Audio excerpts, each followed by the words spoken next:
இந்த சந்தர்ப்பத்தில் தான் அல்லாஹ் சுப்ஹானஹு வ தஆலா தன்னுடைய குத்ரத்தை, தன்னுடைய சக்தியை காட்டுகிறான். பின்னால் வரக்கூடியவர்களுக்கு அத்தாட்சியாக இந்த 7 வாலிபர்களை அல்லாஹ் மாற்ற ஆரம்பிக்கிறான். இந்த குகையுடைய வாயில் மூடப்படுகிறது.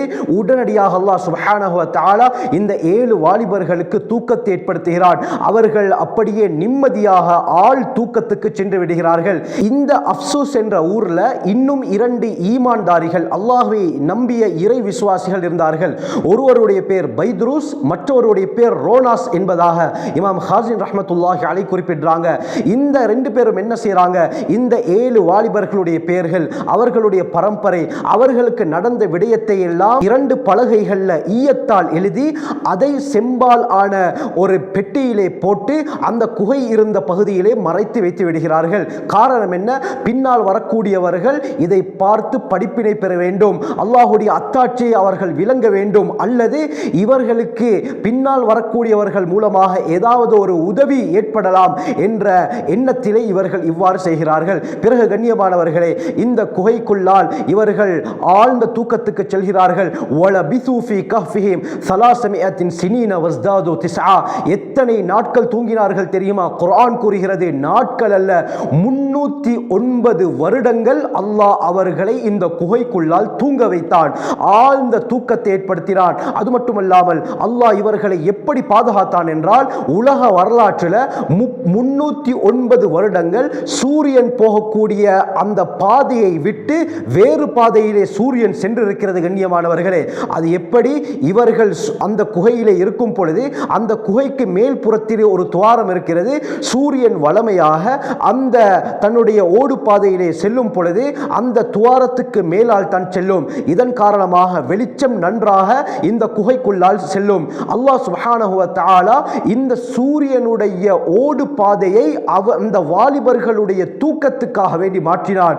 எந்த அளவுக்கு என்று சொன்னால் கண்ணியமானவர்களே, அவர்கள் தூங்குகிறார்கள், சூரியன் அதனுடைய ஓடு பாதையில் சென்று அந்த வெளிச்சம் இவர்களுக்கு பட்டால் இவர்களுடைய தூக்கம் கெட்டுவிடும் என்பதற்காக அல்லாஹ் சுப்ஹானஹு வ தஆலா சூரியனுடைய ஓடு பாதையை 309 வருடங்கள் மாற்றி ஓட வைத்தான். அல்லாஹ் இதை பற்றி குர்ஆனிலே கூறும் பொழுது, வதர ஷம்ஸ இதா தலஅத் தஸாவரு அன் கஹ்ஃபிஹிம் ذاتல் யமீனி வஇதா غربت تقرضهم ذات الشمال وهم في فجوة من ذلك من آيات الله என்று அல்லாஹ் கூறுகிறான். அல்லாஹ் முஹம்மது ஸல்லல்லாஹு அலைஹி வஸல்லம் அவர்கள் பார்த்து என்ன கூறுகிறான்? இதா தலஅத், சூரியன் உதிக்கும் பொழுது அந்த குகைக்கு வலது பக்கமாகத்தான் அது அப்படியே செல்லும், மறையும் பொழுது குகைக்கு இடது பக்கமாக அப்படியே செல்லும். இந்த 2 சூரியன் உதிக்கக்கூடிய அந்த பாதை, மறையக்கூடிய பாதைக்கு நடுவில் தான் இவர்கள் இருந்தார்கள் என்பதாக அல்லாஹ் கூறுகிறான். சொல்லிவிட்டு சொல்கிறான், ذَلِكَ مِنْ آيَاتِ اللَّهِ, இது அல்லாஹ்வுடைய அத்தாட்சிகளில் நின்றும் உள்ளது, இது அல்லாஹ்வுடைய மிகப்பெரிய அத்தாட்சி என்பதாக கூறுகிறான். பிறகு காலங்கள் உருண்டோடுது. இந்த தக்யானுஸுடைய ஆட்சிக்கு ஒரு முடிவு ஏற்படுகிறது. அவனும் அழிந்து போகிறான், அவனுடைய காவலாளிகளும் அறிந்து போகிறார்கள். அவனுடைய அந்த காலம் முடிந்து இன்னொரு ஆட்சி வருகிறது. இப்படி 3 நூற்றாண்டுகள் ஏற்பட்டு அதற்கு பிறகு பைத்ரூஸ் என்ற பெயரிலே ஒரு சாலிஹான அல்லாஹுவை நம்பிய ஒரு அரசன் அந்த பகுதியிலே ஆட்சி செய்து கொண்டிருக்கிறார். இந்த அஃப்சூஸ் என்ற ஊரை இவர் தன்னுடைய கட்டுப்பாட்டிலே வைத்திருக்கிறார். இந்த சந்தர்ப்பத்தில் அதிகமாக அல்லாஹுவை நம்பியவர்கள் அந்த ஊரிலே வாழ ஆரம்பிக்கிறார்கள். அப்படி இருக்கத்தக்க அந்த ஊரிலே மாற்று மத சகோதரர்களும் வாழ ஆரம்பிக்கிறார்கள். இவர்கள் இஸ்லாத்தை ஏற்றுக்கொண்டவர்களை தங்களுடைய மதத்தின் பக்கம் கன்வெர்ட் பண்ண பார்க்கிறார்கள். இதை பார்த்த இந்த அரசர் கவலைப்படுகிறார். இந்த ஊரிலே வசிக்கக்கூடிய இறை நிராகரிப்பாளர்களுக்கு ஏதாவது ஒரு அத்தாட்சி இருந்தால், அல்லாஹ் உண்மையாளன் என்ற ஒரு அத்தாட்சி கிடைத்தால் நன்றாக இருக்குமே என்று சொல்லி அல்லாஹ்விடத்திலே இவர் மன்றாட ஆரம்பிக்கிறார். 300 வருடங்களுக்கு பிறகு அந்த ஊரிலே பல மாற்றங்கள் ஏற்பட்டிருந்தன. வீதிகளிலே மாற்றம் ஏற்பட்டிருந்தது, கட்டிடங்களிலே மாற்றங்கள் ஏற்பட்டிருந்தது. எந்த அளவுக்கு சொன்னால், இந்த குகைவாசிகள் எந்த குகைக்குள்ளால் இருந்தார்களோ அந்த குகை இருந்த இடத்திலே பல கட்டிடங்கள் வந்திருந்தன. இந்த குகை இருக்கக்கூடிய இடத்திலே ஒட்டி ஊலியாஸ் என்ற பெயரிலே இருந்த ஒரு மனிதர் தன்னுடைய கட்டிடத்தை கட்டியிருந்தார். இவருடைய உள்ளத்தில் அல்லாஹ் சுப்ஹானஹு வ தஆலா போடுகிறான் என்ன, அந்த கட்டிடத்தை முழுமையாக இடித்து விட்டால் நன்றாக இருக்குமே என்று சொல்ல 2 வேலையாட்களை பிடித்து அந்த கட்டிடத்தை முழுமையாக தகர்த்தெறிய ஆரம்பிக்கிறார். அந்த கட்டடம் அப்படியே உடைக்கப்படுகிறது. உடைக்கப்பட்டதற்கு பிறகு அந்த குகையுடைய வாயில் தெளிவாக விளங்க ஆரம்பிக்கிறது.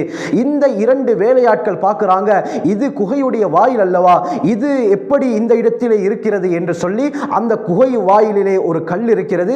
அந்த கல்லை மெதுவாக அவர்கள் அகற்றுகிறார்கள். அகற்றிவிட்டு வந்து விடுகிறார்கள். எல்லாமே திட்டமிட்ட அல்லாஹ்வுடைய ஏற்பாடு.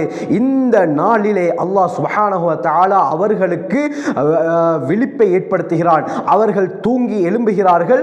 இவர்கள் எழுந்தவுடன் தங்களுடைய சகாக்களை பார்க்கிறார்கள், சந்தோஷப்படுகிறார்கள். பிறகு என்ன நடக்குது? அந்த தம்லீஹா என்பவர் தான் சாப்பாடுகளை வாங்குவதற்காக வேண்டி மார்க்கெட்டுக்கு போவாரு. இந்த சந்தர்ப்பத்தில் இவங்க நினைச்சாங்க, என்னண்டா வளமையாக நாங்கள் இரவுல தூங்கி பகல்ல எழுந்திருக்கிறோம், இப்படித்தான் இவர்கள் நினைத்தார்கள். ஆனால் தூங்கியது 309 வருடங்கள். கண்ணியமானவர்களே, அல்லாஹ் சுப்ஹானஹு வ தஆலா அவர்களை வாலிபனாகவே வைத்திருந்தான். இது அல்லாஹ்வுடைய குத்ரத். கண்ணியமானவர்களே, அதனால தான் அல்லாஹ் இந்த சம்பவத்தை குர்ஆனிலே சொல்லி எமக்கு படிப்பினையாக ஆக்கியிருக்கிறான். அல்லாஹ்வுடைய மிகப்பெரிய குத்ரத் இந்த வரலாறிலே சொல்லப்பட்டிருக்கிறது. பிறகு என்ன நடக்குது அருமையானவர்களே? இந்த வாலிபர் என்ன செய்கிறார்? சாப்பாடு வாங்குவதற்காக வேண்டி மார்க்கெட்டுக்கு வருகிறார். வந்து பார்த்தால் பலவிதமான மாற்றங்கள் ஏற்பட்டிருக்கிறது. எந்த அளவுக்கு சொன்னா, இவர் நினைக்கிறாரு, நான் சரியான இடத்துக்கு தான் வந்திருக்கிறேனா அல்லது ரோட் மாறி வீதி மாறி நான் வேறு இடத்துக்கு சென்று விட்டேனா என்று இவர் அப்படியே யோசிக்க ஆரம்பிக்கிறார். பிறகு ஊருடைய ஒரு பகுதிக்கு வந்து மேலே பார்த்தால் இஸ்லாமிய சின்னங்கள் அங்கே பொறிக்கப்பட்டிருக்கிறது. இவருக்கு ஆச்சரியம். ஏன்? தக்கியானூஸ் என்பவன் இஸ்லாத்துக்கு பரம எதிரியாக இருக்கிறான். அவன் இருக்கும் பொழுது இப்படியாப்பட்ட அடையாளங்களை வைப்பதே கூடாது. இப்படி இருக்க எப்படி பகிரங்கமாக இஸ்லாமிய சின்னங்கள் இந்த ஊரிலே இருக்கிறது என்று சொல்லி இன்னொரு இடத்திற்கு சென்று பார்க்கிறார். அங்கேயும் இஸ்லாமிய சின்னங்கள் அப்படியே கட்டிடங்களிலே பொறிக்கப்பட்டிருக்கிறது. இவருக்கு பெரும் ஆச்சரியம் ஏற்படுகிறது. வீதிகள் மாறி இருக்கிறது, கட்டிடங்கள் மாறி இருக்கிறது. கடைசியாக மார்க்கெட்டுக்கு போய் சாப்பாடை, உணவுப் பொருட்களை வாங்கிவிட்டு பணத்தை கொடுக்கிறார். கண்ணியமானவர்களே, அந்த நாணயம் 300 வருடங்களுக்கு முன்னால் இருந்த நாணயம். இந்த நாணயத்தை பெற்ற கடைக்காரருக்கு ஒரு பெரும் ஆச்சரியம் ஏற்பட்டது. இந்த நாணயம் தற்பொழுது புழக்கத்திலே இல்லையே, இதை தந்து நீங்கள் சாப்பாடு வாங்குகிறீரே என்று சொன்னவுடன் இவர் சொன்னார், நேற்று நான் இந்த நாணயத்தை கொடுத்து தான் நான் சாப்பாடு வாங்கினேன். அப்படி இருக்க இந்த நாணயம் எப்படி செல்லுபடி இல்லாமல் போகும் என்று சொல்ல இவர் இந்த கடைக்காரருக்கு சந்தேகம் ஏற்படுகிறது. பக்கத்தில் உள்ளவருக்கு இந்த நாணயத்தை காட்ட அந்த இடத்திலே பலர் கூடுகிறார்கள். இப்பொழுது வந்தவர் திருடர் என்று நினைத்து மக்கள் இவரை பிடித்து உண்மையை சொல்லுங்கள், நீங்கள் யார், எங்கிருந்து வருகிறீர்கள் என்று சொன்னவுடன் இந்த தம்லீஹா சொல்றாரு, இது என்னுடைய ஊர், நான் இங்கே தான் வசிக்கிறேன். இப்படி இருக்க நான் எதற்கு பொய் சொல்ல வேண்டும் என்று சொல்ல இவர்களுக்கு பெரும் குழப்பம் ஏற்படுகிறது. உடனே அந்த ஊரிலே 2 அதிகாரிகள் இருக்கிறார்கள். அரசனால் நியமிக்கப்பட்ட, அந்த பைத்ரூஸ் என்ற சாலிஹான அரசரால் நியமிக்கப்பட்ட 2 அதிகாரிகள் இருக்கிறார்கள். அவர்களிடத்திலே போய் இவரை ஒப்படைத்தவுடன் அவர்கள் கேட்கிறாங்க, உண்மையை சொல்லுங்க, நீங்க யாரு? சொன்னவுடன் இவர் நடந்த சரித்திரத்தை தெளிவாக சொல்லும் பொழுது அந்த 2 அதிகாரிகளுக்கு ஆச்சரியம் ஏற்படுகிறது. அல்லாஹு அக்பர் என்று அல்லாஹ்வை புகழ ஆரம்பிக்கிறார்கள். அவர்கள் என்ன சொல்கிறார்கள் என்றால், எங்களுடைய அரசர் பைத்ரூஸ் அல்லாஹ்வுடைய ஒரு அத்தாட்சியை ஒவ்வொரு நாளும் கேட்டுக்கொண்டிருப்பார், இது மிகப்பெரிய அத்தாட்சியாக இருக்கிறது என்று சொல்லி அரசருக்கு உடனடியாக இந்த விடயத்தை பற்றி சொல்லி கடிதம் அனுப்பி உடனே இங்கே வாருங்கள் என்று அந்த இருவரும் சொல்கிறார்கள். பிறகு கண்ணியமானவர்களே, இந்த 2 அதிகாரிகளும் இந்த தம்லீஹாவிடம் அந்த குகை எங்கு இருக்கிறது, அந்த மற்ற வாலிபர்களை நாங்களும் பார்க்க வேண்டும் என்று சொல்லி தம்லீஹாவிடம் கூட்டிக் கொண்டு போகுங்கள் என்று சொல்ல தம்லீஹா அவரையும் மக்களையும் அப்படியே கூட்டிக் கொண்டு போகிறார்கள். மக்கள் இந்த ஆச்சரியத்தை பார்ப்பதற்காக வேண்டி அந்த குகையை நோக்கி செல்கிறார்கள். குகையிலே ஏனைய 6 வாலிபர்களும் இருக்கிறார்கள். கண்ணியமானவர்களே, 6 வாலிபர்களையும் கண்ட இந்த 2 அதிகாரிகள் அல்லாஹுவை புகழ்ந்து அல்லாஹுவை தக்பீர் சொல்ல ஆரம்பிக்கிறார்கள். இந்த சந்தர்ப்பத்தில் குகைக்குள்ளால் ஏதாவது பொருள் இருக்கிறதா என்று தேடும் பொழுது அந்த குகையுடைய வளாகத்தில் அந்த ஆரம்பத்தில் பைத்ரூஸ் ரோனாஸ் எழுதி போட்ட அந்த பெட்டி இவர்களுக்கு கிடைக்கிறது. அந்த பெட்டியை திறந்து பார்த்தால் அந்த பலகைகளிலே இவர்களுடைய முழு சரித்திரங்கள் குறிப்பிடப்பட்டிருக்கிறது. இதை பார்த்தவுடன் இது அல்லாஹ்வுடைய மிகப்பெரிய அத்தாட்சி என்பதாக அந்த வாலிபர்களை இவர்கள் கட்டி தழுவுகிறார்கள். ஆச்சரியமாக பார்க்கிறார்கள். கண்ணியமானவர்களே, பிறகு அரசர் இந்த ஊருக்கு வருகிறார். வந்தவுடன் முதல் வேலையாக என்ன செய்கிறார்? அந்த வாலிபர்களை பார்ப்பதற்காக குகைக்கு சென்று எல்லா வாலிபர்களையும் கட்டித் தழுவி, அல்லாஹ் எனக்கு மிகப்பெரிய ஒரு அத்தாட்சியை காட்டியிருக்கிறார் என்று சொல்லி அந்த வாலிபர்களை வரவேற்க ஆரம்பிக்கிறார். மக்களுக்கு கட்டளையிடுகிறார், இந்த குகை இருக்கக்கூடிய இடத்திலே இவர்களை கண்ணியப்படுத்துவதற்காக வேண்டி பெரும் ஒரு மஸ்ஜிதை நீங்கள் கட்ட வேண்டும் என்று சொல்லி அந்த குகை குடியிருந்த பகுதியிலே பின்னால் ஒரு மஸ்ஜித் கட்டப்படுகிறது. பிறகு அரசர் சொல்கிறார், இன்ஷா அல்லாஹ் நாளை உங்களை வந்து நான் சந்திக்கிறேன் என்று சொல்லி அரசர் புறப்படுகிறார். பிறகு கண்ணியமானவர்களே, அன்றைய இரவு இந்த வாலிபர்கள் அப்படியே அந்த குகையிலே உறங்க ஆரம்பிக்கிறார்கள். மறுநாள் காலையில் இந்த வாலிபர்களை கண்ணியப்படுத்துவதற்காக அரசர் தர்பாருக்கு அழைத்து செல்வதற்காக வேண்டி அரசர் உள்ளால் வருகிறார். இவர்கள் தூங்கிக் கொண்டிருக்கிறார்கள். எழுப்ப பார்த்தால் கண்ணியமானவர்களே 7 பேரும் மரணம் அடைந்திருக்கிறார்கள். இன்னா லில்லாஹி வ இன்னா இலைஹி ராஜிஊன். 7 பேரையும் அல்லாஹ் சுப்ஹானஹு வ தஆலா மரணமடைய செய்திருந்தான். 309 வருடங்கள் உறங்க வைத்த அல்லாஹ் பிறகு அவர்களை எழுப்பி இந்த சமுதாயத்துக்கு படிப்பினைக்காக வேண்டி காட்டி மறுநாளை அவர்களை அல்லாஹ் மரணிக்க செய்துவிட்டார். பிறகு அரசர் என்ன செய்கிறார், இந்த குகையிலேயே இவர்களுடைய கபர்களையும் இவர் ஏற்படுத்துகிறார். 7 கபர்கள் அவ்வாறு அமைக்கப்படுகிறது. கண்ணியமானவர்களே, இந்த குகை தற்பொழுது ஜோர்தானுடைய தலைநகர் அம்மான் என்ற பகுதியிலே அமைந்திருக்கிறது. அதிகமான சுற்றுலா பயணிகள் இந்த குகைக்கு சென்று இந்த விடயங்களை பார்க்கிறார்கள். இந்த குகைக்கு காவலாளியாக இருக்கக்கூடிய முஹம்மது யூசுப் என்பவர் என்ன சொல்கிறார் என்றால், ஆரம்பத்தில் இவர்களுடைய கபர்கள் தனித்தனியாக இருந்தது. பிறகு இவர்களுடைய கபர்கள் அப்படியே தோண்டப்பட்டு அவர்களுடைய எலும்புகள் எல்லாம் ஒன்று திரட்டப்பட்டு ஒரே கபரிலே போடப்பட்டிருக்கிறது, ஒரே கபரிலே வைக்கப்பட்டிருக்கிறது. அந்த எலும்புகளை தற்பொழுது பார்க்க முடியும் என்பதாக அந்த இடத்திற்கு சென்றவர்கள் சொல்கிறார்கள்.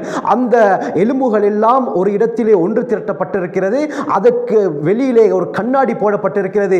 இந்த பக்கத்தில் இருந்து பார்த்தால் அந்த குகைவாசிகளுடைய எலும்புகளை எம்மால் பார்க்க முடியும். இந்த போட்டோவில் நீங்க பார்க்கக்கூடிய இந்த காட்சி தான் அது. கண்ணியமானவர்களே, அது மட்டுமல்லாமல் இந்த 7 வாலிபர்களுடன் எந்த நாய் சென்றதோ அதனுடைய சில எலும்புகளும் அந்த குகையிலே பாதுகாக்கப்பட்டிருக்கிறது. அந்த நாயுடைய தாடை எலும்பும் மண்டை ஓடும் அந்த குகையிலே ஒரு கண்ணாடி பெட்டியிலே போட்டு இன்றும் பாதுகாக்கப்பட்டு வருகிறது. இந்த குகைக்குள்ளால் காற்றும் வெளிச்சமும் வருவதற்காக வேண்டி குகையுடைய மேற்பரப்புல ஒரு துவாரம் போடப்பட்டிருக்கிறது. அந்த துவாரத்துக்கு பக்கத்தால அந்த சில தூண்கள் தற்பொழுதும் இருக்கிறது. இந்த தூண்கள் எந்த தூண் என்று சொன்னால், அந்த பைத்ரூஸ் என்ற அரசன் இவர்களை கண்ணியப்படுத்துவதற்காக வேண்டி ஒரு மஸ்ஜிதை அமைக்க சொன்னாரே, அந்த மஸ்ஜிதுடைய தூண்கள் தான் இது. கண்ணியமானவர்களை, இன்றும் அது அந்த தூண்களுடைய சில பகுதிகளை எம்மால் பார்க்க முடியும். பிறகு உமையாக்களுடைய ஆட்சியாளர் அப்துல் மலிக் இப்னு மர்வான் இந்த குகைக்கு மேலால் ஒரு நினைவு சின்னத்தை அமைத்திருக்கிறார். 1963 வருடம் ரஃபீகுல் வஃபா அத்தீஜானி என்ற ஆய்வாளருடைய தலைமையில் இயங்கிய குழு இந்த குகையுடைய வாயிலிலே இருந்த பல கற்களை மாற்றி அமைத்தார்கள். தற்பொழுதும் இந்த இடம் ஜோர்தானுடைய அம்மான் என்ற பகுதியிலே பார்க்கக்கூடியதாக இருக்கிறது. அல்லாஹ் சுப்ஹானஹு வ தஆலாவை நம்பிய அந்த வாலிபர்களுடைய பல அடையாள சின்னங்களை அல்லாஹ் இன்றும் இந்த உம்மத்துக்கு படிப்பினையாக ஆக்கியிருக்கிறான். கண்ணியமானவர்களே, அல்லாஹ் சுப்ஹானஹு வ தஆலா இந்த குகைவாசிகளுடைய சம்பவத்தை தான் சூரா கஹஃப் அத்தியாயம் 18 தெளிவாக கூறுகிறான். இது போன்ற ஏராளமான சம்பவங்களை அல்லாஹ் குர்ஆனிலே எமக்கு படிப்பினையாக சொல்கிறான். இன்ஷா அல்லாஹ் வரக்கூடிய காலங்களில் அந்த சம்பவங்களை தெளிவான ஆதாரத்துடன் பார்த்து பயன்பெறுவோம். ஆகவே நாம் நம் வாழ்க்கையை சிறந்த முறையில் அமைத்துக் கொள்ள வல்ல அல்லாஹ் நம் அனைவருக்கும் கிருபை செய்வானாக. ஜஸாக்குமுல்லாஹு கைர். வாஹிரு தஅவானா அல்ஹம்துலில்லாஹி ரப்பில் ஆலமீன்.